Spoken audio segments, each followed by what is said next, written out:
The silence in my physics classroom was so thick you could have measured its density.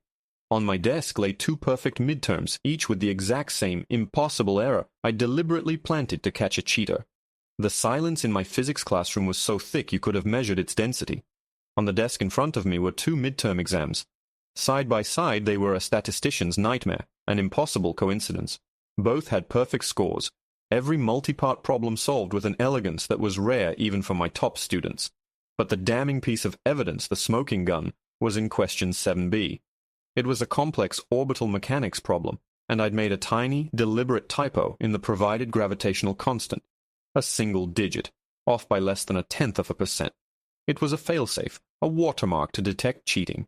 Any student working the problem out honestly would get a slightly skewed but mathematically sound answer. But anyone using a stolen answer key would have the exact same incorrect answer I had written on my master sheet. Both papers had it. One belonged to Sarah Jenkins, my brightest, most anxious student, a girl who triple-checked her work and still worried she'd failed. The other belonged to Ethan Croft, a 14-year-old freshman with a C- average and the unearned confidence of a king. He was currently slouched in the chair opposite me, examining his fingernails as if my accusations were a minor inconvenience, like a delayed pizza delivery. "I don't get what the big deal is," Ethan sighed, not even bothering to look at me. "So Sarah and I are both smart. Sue us." "The big deal, Ethan," I said, my voice dangerously calm, "is that the odds of you both independently making the exact same 6 decimal point error on question 7b are astronomical. It's statistically impossible." He finally graced me with his gaze. It was flat, dismissive. "Maybe we just had a good day. You should be happy for us, Mr. Harrison." I pushed the papers closer to him. "Sarah came to me an hour ago, in tears. She confessed that you pressured her, threatened to spread a nasty rumor if she didn't give you the photos of the answer key she saw on my desk. She feels terrible. She's willing to accept a 0 and retake the class." I leaned forward, my hands flat on the desk. "What are you willing to do, Ethan?" A slow, lazy smirk spread across his face. It was the kind of smirk that made you want to check your wallet, the kind that said he'd never faced a real consequence in his life. "I don't know what some crazy girl told you. Sounds like she's just trying to drag me down with her. But whatever. It doesn't matter." He pulled out his phone, my explicit classroom rule about electronics apparently not applying to him. He tapped the screen. "I'm calling my dad. He'll handle it." My jaw tightened. Of course.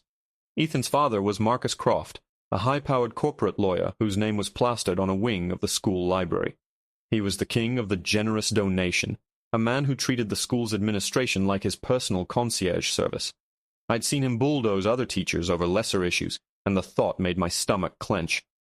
"This is a matter of academic integrity, Ethan. Your father can't just—" He held up a hand to silence me, the phone already to his ear. "Dad?" "Yeah, it's me. Listen, my physics teacher, Harrison, is having a meltdown. He's accusing me of cheating." "Yeah, I know. No, I didn't. He's just got it out for me." I had to get out of the room. This level of disrespect, of blatant disregard for the truth, was beyond me. I stood up. "We're going to the principal's office. Now." Ethan rolled his eyes but followed, still murmuring into his phone. He walked into Principal Caprio's office like he owned the place, flopping into one of the leather chairs while I remained standing. Principal Caprio was a different breed from the rest of the administration. He was a tall, quiet man in his late 50s, an ex-Marine who ran his school with a calm, unshakable authority. He didn't get flustered, he didn't raise his voice, and he had eyes that seemed to see right through the excuses and into the marrow of a problem. I laid out the evidence, the exams, Sarah's written confession, my explanation of the typo in the question. Through it all, Caprio just listened, his fingers steepled under his chin, his gaze fixed on Ethan. Ethan, for his part, had put his father on speakerphone. Marcus Croft's voice, slick and aggressive, filled the small office. "Absolutely outrageous. My son is not a cheater. This Harrison character clearly has a personal vendetta. I will not have Ethan's academic record tarnished by some washed-up teacher with a power trip. I expect a full apology, and for this ridiculous accusation to be expunged immediately." Ethan's smirk was back, wider than ever. He looked from me to Principal Caprio, soaking in his father's verbal assault. "See," he said, his voice dripping with smug victory. "I told you. My dad will handle it." I braced myself for Caprio to capitulate. I'd seen it happen before. The weary sigh, The placating words, the promise to look into it, which was code for make it go away. But Caprio didn't do any of that. He didn't even look at the phone. His gaze was locked on Ethan, but the expression on his face was one I'd never seen before. It wasn't anger. It wasn't frustration. It was recognition. A deep, weary acknowledgement, as if he was looking at a ghost. "I'll be there in 20 minutes, Marcus Croft's voice boomed from the phone. "And you'd better have this sorted by the time I arrive, or I'll be speaking to the superintendent." The line went dead. Ethan leaned back, crossing his arms triumphantly. The battle was won as far as he was concerned. But Caprio still hadn't spoken. He slowly swiveled his chair to face his computer, the silence stretching uncomfortably. He typed a few keys, his movements deliberate. A file folder icon appeared on his screen. He clicked it open. He didn't look at Ethan. He looked at me. "Mr. Harrison," he said, his voice low and gravelly, "I need you to stay. You need to see this." He turned his monitor towards me. On the screen was a scanned disciplinary file from the school's archives. It was dated 25 years ago. The charge was grand theft and distribution of a final exam. But the name at the top of the file wasn't Ethan Croft. It was Marcus Croft. The air in the office suddenly felt thin, electric. My mind raced, trying to connect the dots. Marcus Croft, the legal titan, the school's benefactor, had been caught red-handed for the exact same kind of offense as his son, a generation later. It was a perfect, damning echo. The apple hadn't just fallen from the tree, it had been deliberately thrown, following the exact same crooked arc. I looked over at Ethan. He was squinting at the screen, his smug expression wavering into one of genuine confusion. "What is this? Some old yearbook thing?" he asked, a hint of irritation in his voice. He didn't get it. He couldn't comprehend a world where his father wasn't an untouchable deity. "This, Ethan," Principal Caprio said, his voice as level as a slab of granite, "is a record. Schools have long memories." He turned the monitor back towards himself, closing the file with a decisive click. The simple action felt like a judge's gavel coming down. He didn't need to show it to Ethan any longer. The file wasn't for him. It was a waiting bombshell. "I don't understand what my dad's old school files have to do with me," Ethan said, trying to regain his footing, his bravado returning like a reflex. "You can't punish me for something he did when he was a kid. That's illegal or something." "You're absolutely right," Caprio said, his calm completely disarming Ethan. "Your father's history has no bearing on your disciplinary action.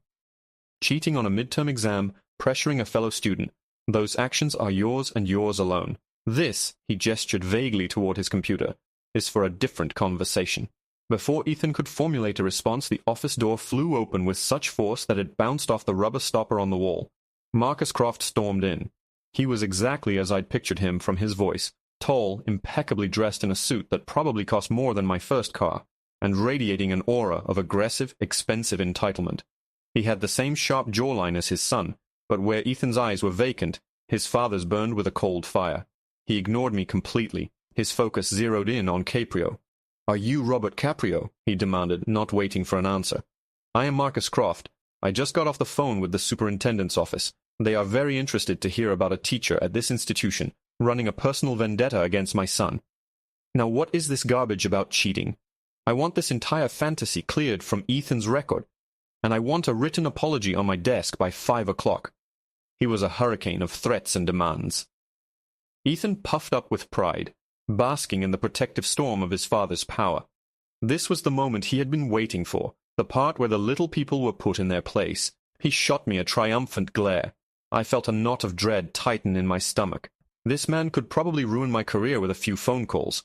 Principal Caprio didn't flinch. He didn't raise his voice. He simply leaned back in his chair and looked at Marcus Croft, that same look of weary recognition returning to his face. It was deeper now, more personal. "Hello, Marcus," he said, his voice quiet, but carrying an undeniable weight that cut through Croft's bluster. "It's been a long time." Marcus Croft froze. His mouth, which had been open to deliver another volley of threats, snapped shut. The condescending sneer on his face flickered, replaced by a flicker of confusion, then dawning horror. He stared at Caprio, truly seeing him for the first time. The sharp suit, the calm demeanor, the name on the doorplate, it was all clicking into place in his head, and he did not like the picture it was forming. "Do I know you?" Croft asked, his voice losing its booming confidence, shrinking to something more cautious, more human. "You should," Caprio said softly. He swiveled his monitor around again, the screensaver dissolving to reveal the 25-year-old disciplinary file. The name Marcus Croft was in bold, undeniable print at the top. The color drained from Marcus's face. The tailored suit suddenly seemed too big for him. The powerful lawyer vanished, and in his place was a teenager caught in a lie, staring at the evidence of his oldest, deepest sin. He stumbled back a step, his eyes wide with a panic I hadn't thought him capable of. He looked from the screen to Caprio, and his mouth fell open. A name escaped his lips, barely a whisper. A ghost from a past he thought he had buried, and paved over with money and success. Bobby, he breathed. Bobby Caprio from homeroom. The proctor. A ghost. That's what Marcus Croft was looking at. A ghost from a past he had rewritten. A witness to a crime he had erased from his personal history.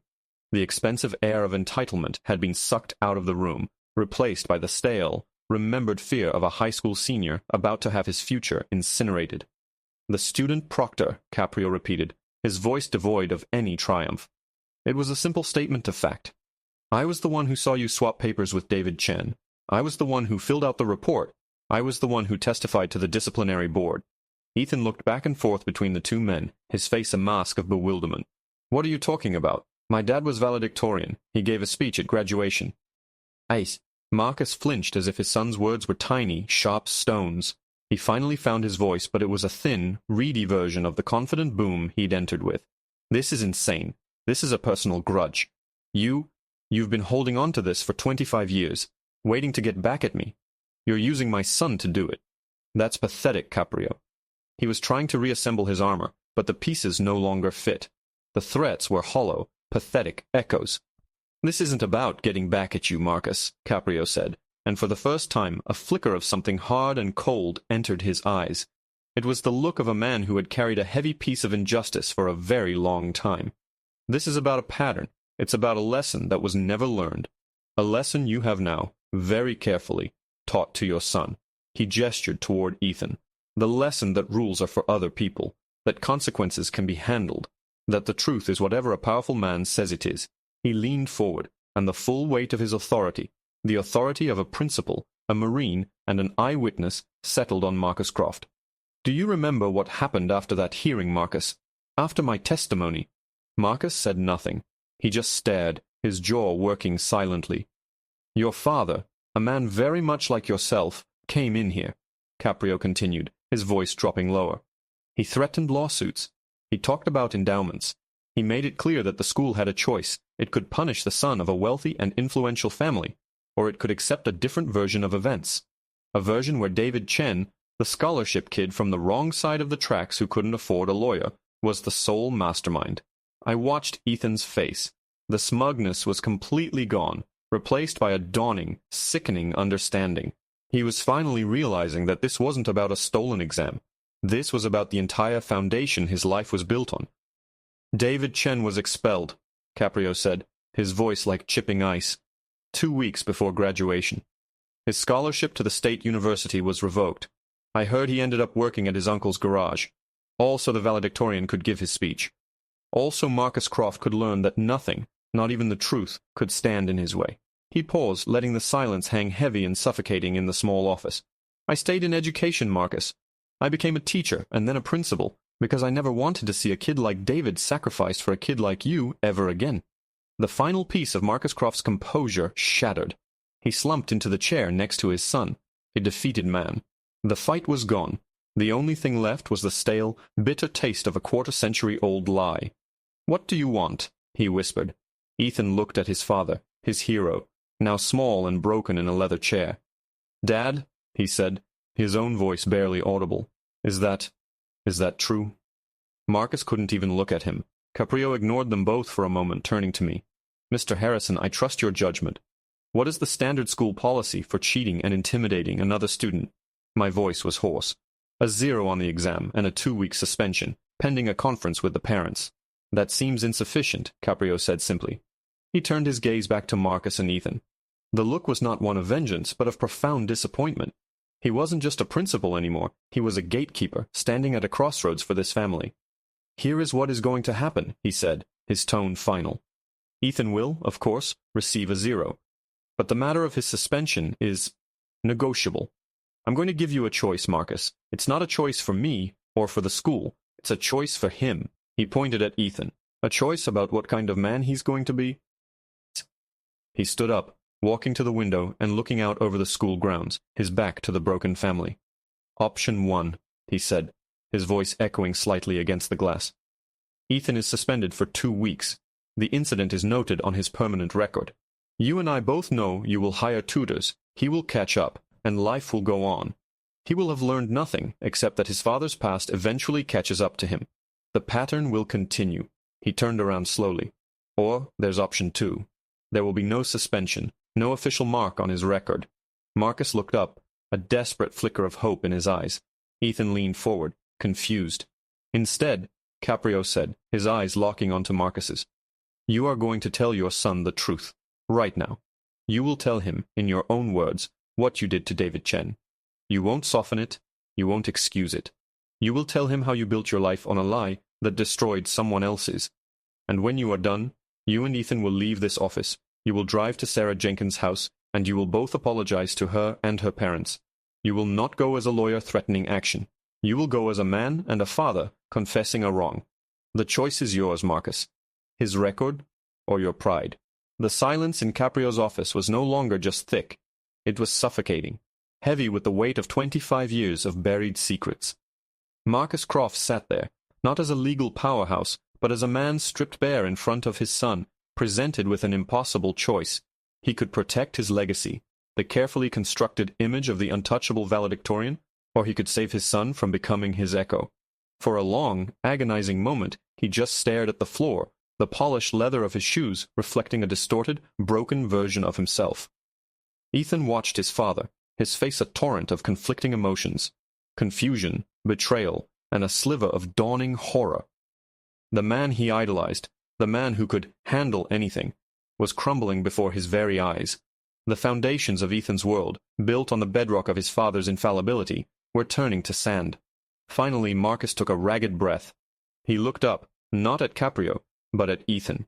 The arrogance was gone, replaced by a deep, hollow shame. It was the first time I suspected that Ethan had ever seen his father look truly weak. "Bobby, Mr. Caprio is right," Marcus said, his voice cracking on the name.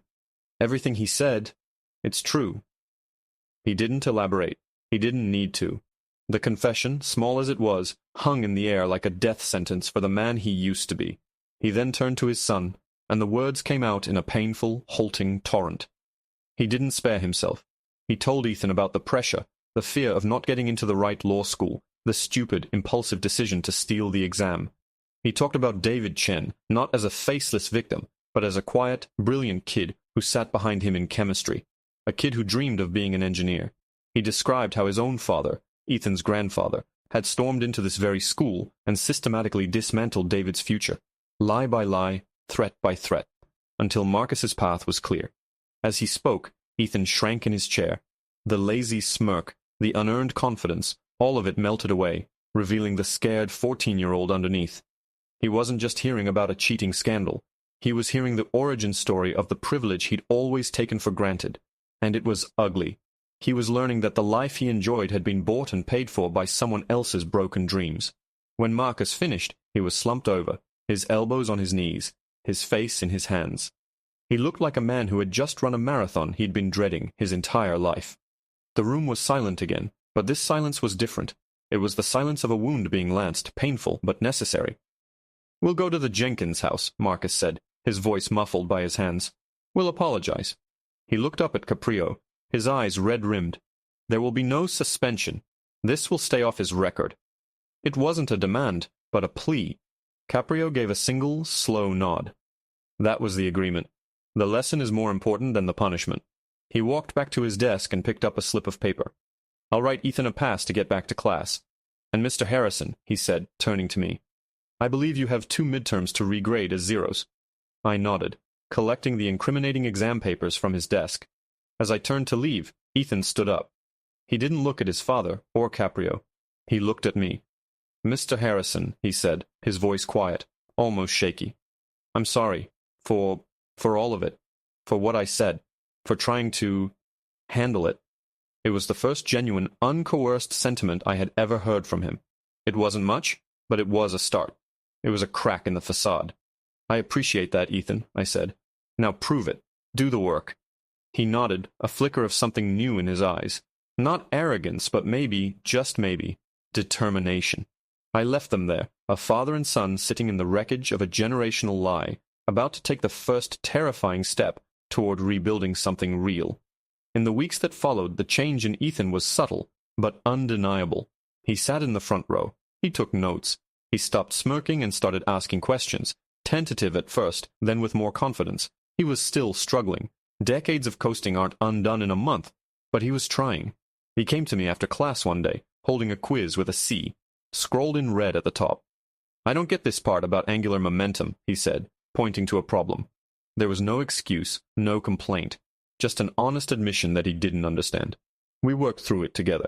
It was the first real teaching I had ever done with him. As he was packing up, he hesitated. My dad. He looked up David Chen, Ethan said, not meeting my eyes.